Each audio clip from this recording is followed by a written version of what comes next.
হরে কৃষ্ণ। মায়াপুর্ণিতা গুল কিচেন থেকে সবাইকে স্বাগতম। আপনারা কেমন আছেন? আশা করি ভগবানের কৃপায় ভালোই আছেন। এই যে আজকে আমি বানাচ্ছি তালের মালপোয়া। তালের মালপোয়াটা এই যে এখানে মেখে নিচ্ছি ভালোভাবে। এখানে দিয়েছি 2 বাটি চালের গুঁড়ো, 1 বাটি ময়দা, তারপর দিয়েছি 1 বাটি চিনি, আর দিয়েছি অল্প একটু গুড় টেস্টের জন্য, আর মৌরি দিয়েছি, আর দুধ দিয়ে বেটারটা ভালোভাবে গুলেছি। এই দেখুন, এই তালের মালপোয়াটা কিন্তু একটু ঘনত্ব করে গুলতে হয়, নাহলে ছেড়ে দেবে, ভালো হবে না। এই দেখুন, আর একটু দিয়েছি মৌরি দিয়ে ভালোভাবে একদম ভালোভাবে মেখে নিয়েছি, আর একটু নারকেল কোড়া, এটা আমি আগে থেকে সব দিয়ে ভালোভাবে মেখে নিয়েছি।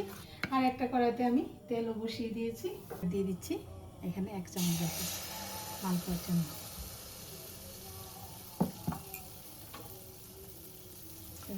তেল দিয়ে দিচ্ছি উপরে।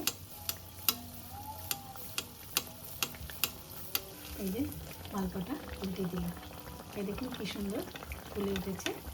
এবার খুব সুন্দরভাবে মালপোয়াটা ভেজে নিচ্ছি। এই দেখতেই পাচ্ছেন ফুলে গেছে।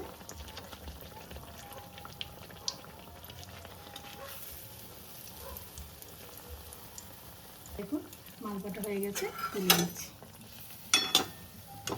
এই যে একটু ভালোভাবে তেলটা একটু ছেঁকে নিচ্ছি। আবার আরেকটা দিয়ে দিচ্ছি।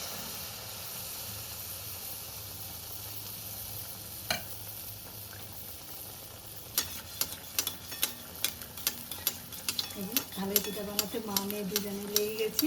একদিকে মেয়ে খুন্তি দিয়ে তেল দিচ্ছে, এটাও খুব সুন্দর ফুলে গেছে। এই যে এরকমভাবে আমি পিঠেগুলি সব ভেজে নিচ্ছি।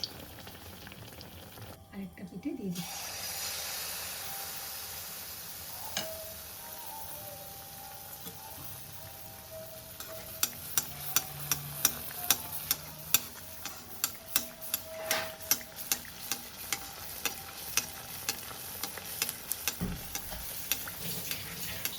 নামিয়ে দিচ্ছি। সেমভাবে আমি আরেকটাও তাহলে পিঠে দিয়ে দিচ্ছি।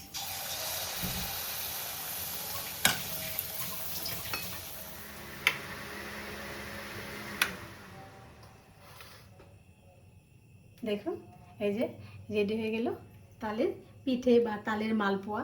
কত সুন্দর, এই যে দেখতেই পাচ্ছেন, এই যে ভিতরটা নরম মানে সফট, আর উপরটা একটু শক্ত শক্ত, খুব সুন্দর। এই যে এরকমভাবে আপনারা বানিয়ে ভগবানকে ভোগ লাগিয়ে প্রসাদ খেতে পারেন তালের পিঠে।